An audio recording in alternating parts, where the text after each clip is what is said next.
following that episode, he carried on walking through the northern part of northeast Thailand, Isan. And he had another quite memorable experience when he put up his glot. You remember that umbrella that I showed you last time?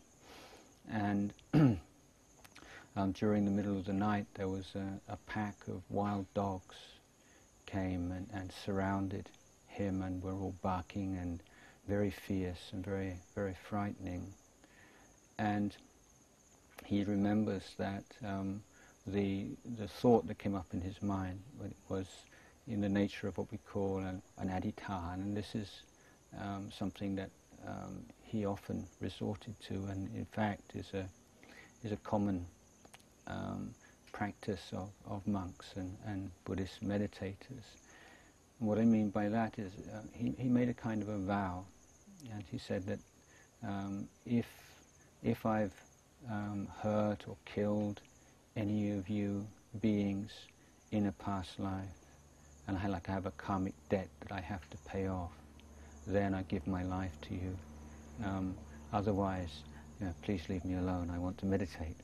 So, and then the dogs disappeared, and they all ran off. So this is a feature of the Tudong life and walking alone in the forest. It's not always the most peaceful practice for monks, but it's one in which you are often confronted with situations that you've never met before.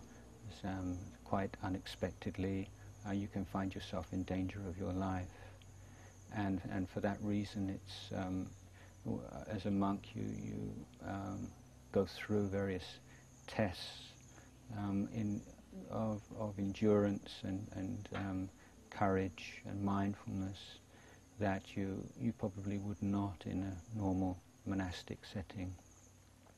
So learning great self-reliance, and when a monk has been through some frightening, difficult experiences like this, then it gives rise to a lot of self-confidence and energy in practice. Anyway, Ajahn Chah continued walking, and he made his way to a monastery in Nakhon Phanom province. Now I'm assuming that he must have heard of this monastery and the abbot of the monastery from someone on his travels. Again, quite common when Tudong monks meet each other. They often share information about where are good places to meditate, quiet places where you can go on alms round, be adequately fed, but still have solitude, or other places where there are good teachers to learn from. And the monk that he went to visit and stayed with for some while became one of his main teachers, and a monk who he maintained his relationship with until that monk, whose name was Luang Por Kinnari, finally passed away in 1979. I would say it's characteristic of Ajahn Chah also that, firstly, that he never felt the need to stay with a particular teacher for any great lengths of time. And he was someone, he said, that when he went to stay with teachers, he didn't ask many questions, but he liked just to watch and observe and listen. He'd take what he learned and go off and put it into practice. But Luang Por Kinnari was a very interesting monk in that during the 1930s he walked barefoot, as far as I know, overland from Thailand to India, which would be an incredible trip. You can imagine, through the jungles, very thick jungle, malarial jungles, a lot of wild animals, through Burma and all the way to Bodh Gaya and the holy places.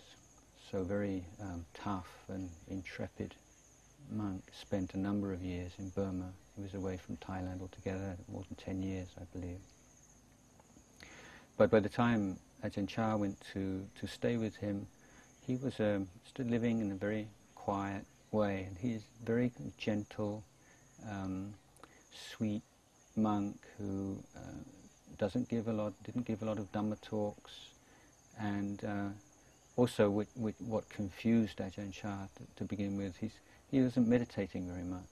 I didn't see him sitting and walking many hours of the day, and so that was a kind of surprise to Ajahn Chah, that his idea of a meditation monk was someone who's doing a lot of formal meditation practice.